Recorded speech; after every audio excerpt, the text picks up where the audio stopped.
Hoje eu vou mostrar para vocês um livro que eu não dei nada por ele. Até porque nós não precisamos recorrer a esse tipo de teologia para seguir Jesus Cristo. A teologia do medo.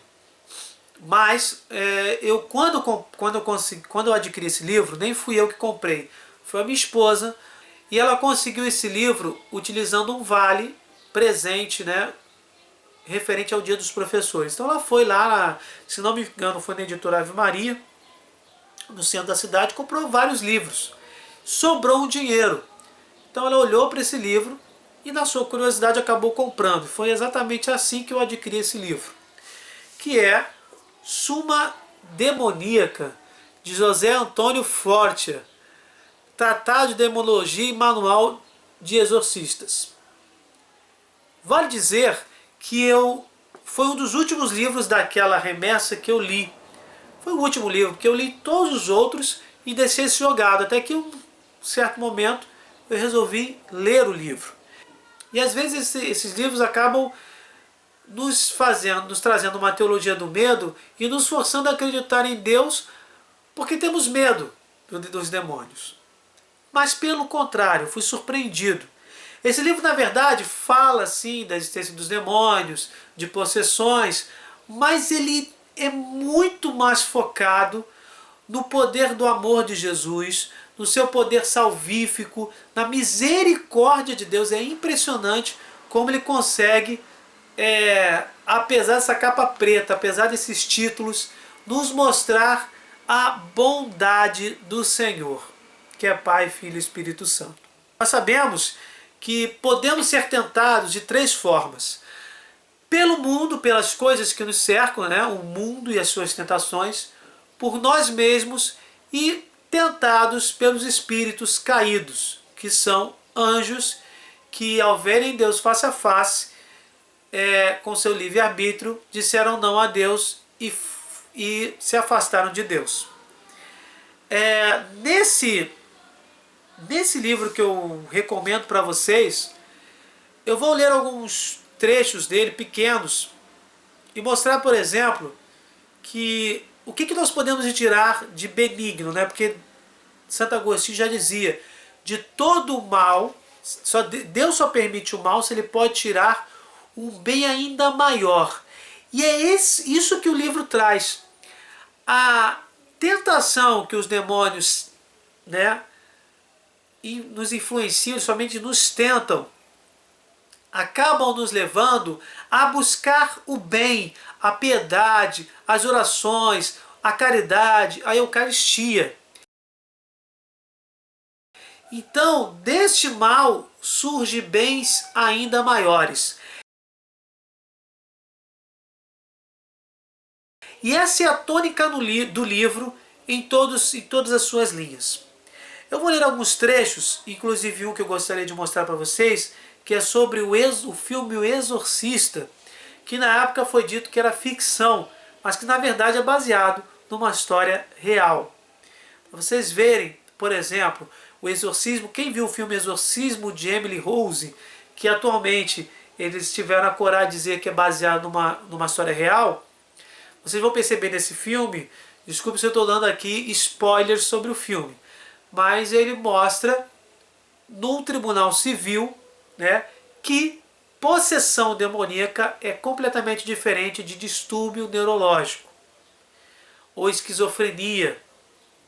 Então se consegue provar isso para libertar o padre de uma pena, porque durante o exorcismo a menina morre, mas não é culpa do padre. Então é comprovada a possessão demoníaca num tribunal civil. Por que o diabo tentou Jesus? O diabo sabia que Jesus era Deus. Sabia, portanto, que era impossível que ele pecasse. Por que o tentou então?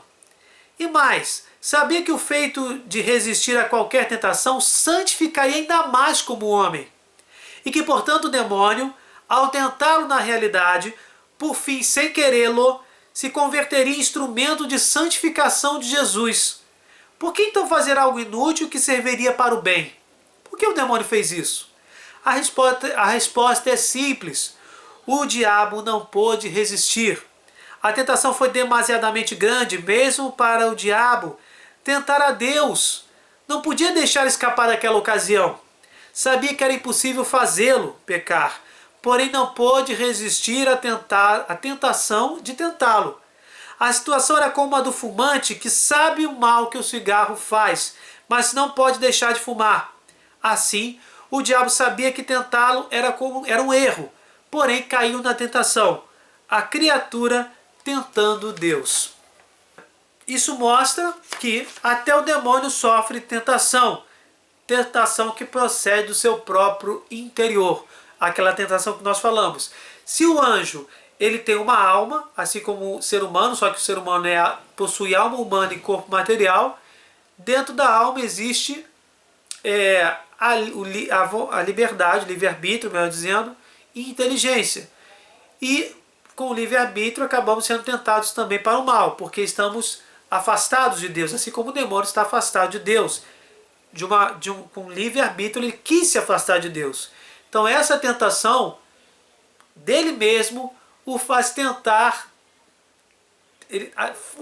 praticar a tentativa, melhor dizendo, de tentar a Jesus, e ele, logicamente, o demônio fracassa. Muito diferente foi o famoso caso americano de possessão de Mount Rainier em 1949, que chegou ao fim de forma muito diferente do que aparece no filme. Um fim tão extraordinário que decidi não apresentá-lo, uma vez que sinto que ninguém iria acreditar. A libertação do demônio na última sessão foi a seguinte: o demônio, falando através da criança, com uma voz horrível, cheia de ódio, disse: "Eu não vou deixar até que seja proferida determinada palavra", mas a criança nunca vai dizer. Não basta ler uma palavra grande. Eu nunca vou dizer essa palavra. Nunca direi tal palavra. Isso foi exatamente o que acontece, mas que não acontece no filme. O exorcismo continuou e logo o menino falou com uma voz em um tom claramente autoritário: "Sou São Miguel e te ordeno, Satanás, que abandone o corpo em nome de Dominus, imediatamente, agora. Dominus em latim significa Senhor." Houve um som descrito como uma explosão muito forte e ouvida por muitas pessoas no Hospital dos Irmãos de São Aleixo, em São Luís. As pessoas não sabiam que o exorcismo estava acontecendo, nem mesmo os trabalhadores que estavam na sede do hospital. Nessa altura, o possuído foi liberto e recuperou a consciência. O menino não se lembrava de nada, mas lembrou-se de uma visão de São Miguel lutando contra Satanás. Curiosamente, no mesmo dia, ao mesmo tempo em que o demônio deixou, essa mesma visão foi vista por toda a cidade na igreja de São Francisco Xavier, por vários padres jesuítas, que relataram ter visto uma luz intensa, de repente, iluminando o altar-mor e a abóbada acima do altar, onde São Miguel foi visto lutando com Satanás. A mesma imagem que o menino viu foi retratada numa igreja. Por que ele simplesmente saiu ao dizer a palavra? Por que ter sido em latim? A única razão foi porque Deus assim o ordenou. A palavra Senhor certamente tinha sido mencionada nas fórmulas de exorcismo, mas o demônio havia dito, por um anjo santo ou Deus, que quando dissesse essa palavra, ele sairia. Embora o que o expulsou foi a luta com São Miguel, tudo o que ele sabia era que aquela palavra indicava que havia chegado a sua hora. Através da palavra Dominus começou a expulsão. Acredito que o caso de Mount Rainier foi um caso com muitos fenômenos extraordinários e que teve um grande impacto na imprensa da época, porque foi permitido por Deus para que esta geração tivesse conhecimento da veracidade do fenômeno da possessão demoníaca. Quando parecia que a possessão era algo ultrapassado, algo medieval, neste caso o fenômeno apareceu. Ou seja, Deus permitiu esse mal para que bens maiores acontecessem, ou seja, a crença no Deus Todo-Poderoso. E algo arcaico se transformou em algo completamente moderno. Se o caso teve um impacto muito real, muito maior foi o do filme O Exorcista. Acredito que esse trabalho tenha alcançado o que não tinha conseguido até o que milhares de sermões poderiam ter alcançado. O caso de Mount Rainier era um sinal, ou seja, Um caso que poderia servir para abrir os olhos de muitos, de pelo menos milhões de pessoas e gerado dúvidas em mais de uma geração. Um sinal de que serviria essencialmente para sensibilizar a sociedade de seu tempo sobre a realidade da existência do mal e do poder do exorcismo. Em segundo lugar, para sensibilizar sobre a existência de Deus, a possibilidade de condenação, o que é o pecado, poder da igreja. Embora o filme Exorcista termine com a morte do sacerdote, o que não aconteceu na realidade, não tenho dúvidas de que o romance, e em primeiro lugar o filme, foram instrumentos que entraram no plano de Deus para dar a mensagem que ele o queria transmitir. Que além do filme, foi escrito um romance. Também um suplemento quarto da Suma é a medalha de São Bento. Dada a ampla difusão entre os exorcistas da medalha de São Bento, vou explicar o simbolismo e sua história. A medalha tem de um lado a imagem do Santo Patriarca e do outro a cruz. Traz algumas letras que são as letras iniciais de uma frase, onde se lê. Vou mostrar para vocês a medalha de São Bento. Você vê que tem várias letras, aqui nas laterais também, ó, certo? E essas letras possuem significado, são iniciais de frases. Aqui nós também temos outras inscrições. E se diz, e cada um dos quatro lados da cruz, cruz do Santo Pai Bento. Na vertical da cruz, que a Santa Cruz seja a minha luz. Tudo isso em latim, tá, gente? Estou traduzindo. Na horizontal da cruz, que o demônio não seja o meu guia. Começando pela parte superior no sentido do relógio, afasta-te, Satanás. Depois, não me aconselhes coisas vãs. É mal que tu me ofereces, bebe tu mesmo do teu veneno. Iniciais dessas palavras em latim. A difusão dessa medalha originou-se de um processo de bruxaria na Baviera em 1647.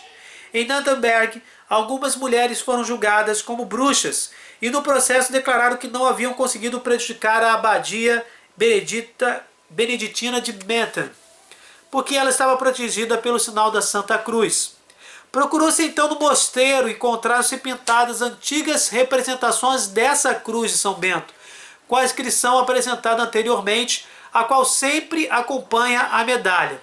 Mas essas siglas misteriosas não puderam ser interpretadas até que um manuscrito da biblioteca, pintado no mesmo monteiro de Metten em 1414, conservado hoje na Biblioteca Estadual de Munique, se viu uma imagem de São Bento com essas palavras.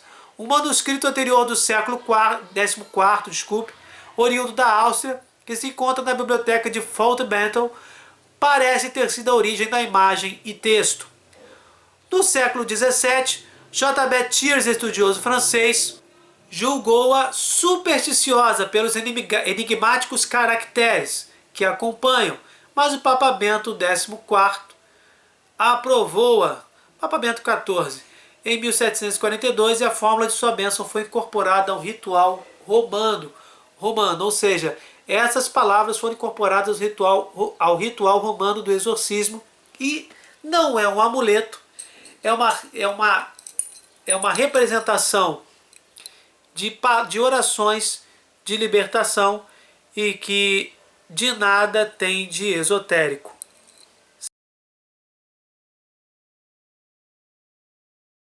Já foi dito que a oração, as boas obras, a vida espiritual protege-nos como uma armadura, como escudo contra os ataques do mal. Nesse sentido, não há uma necessidade de oração específica, mas qualquer oração. As pessoas às vezes buscam orações muito específicas e às vezes repetidas de modo preciso, que acabam associando um pensamento de magia no relacionamento com Deus.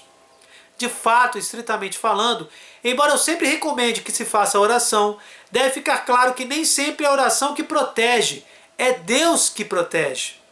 Assim, a prática da esmola, as obras de misericórdia, tudo que nos enche dessa luz espiritual que chamamos de graça de Deus, a graça santificante, é o que move Deus a derramar mais bênçãos sobre nós, além de fazer-nos mais desagradáveis conosco mesmos como morada, do demônio. Claro que diante de um perigo que tem a ver com esse campo demoníaco, invocar São Miguel é extremamente eficaz. Santo Anjo da Guarda, o próprio Deus. Com o único chamado de fé, ele sempre vem. E vem nos proteger. Mas enquanto São Miguel tem uma missão especial de Deus no que diz respeito ao demônio, você pode chamar um anjo da guarda, um outro santo ou diretamente a Deus. Repito que nessa questão da luta com o demônio, o importante é o essencial, não o acidental, embora não se possa desprezar o acidental. Ou seja, o importante é estar de mãos dadas com Deus, através da caridade, através das orações, através da vida espiritual em Deus que é amor. Felizmente, temos de lembrar também que ao lado de pessoas afastadas de Deus, há muitas vezes uma mãe ou uma avó que pede a Deus todos os dias pelo seu filho ou neto. Essas mães e avós têm o papel de Maria na família. Elas estendem seu manto de oração a todos os membros da casa. Eles são como a Virgem Maria, elas são como a Virgem Maria nessa família. A mesma missão que faz com que a Mãe de Deus faz sobre toda a igreja, elas exercem um pouco sobre seus familiares. Digo elas porque quase sempre são mulheres quem exercem esse papel. Para as pessoas que querem se proteger dos ataques dos demônios, vale recordar o mesmo que nós dizemos ao receber a Eucaristia em cada missa.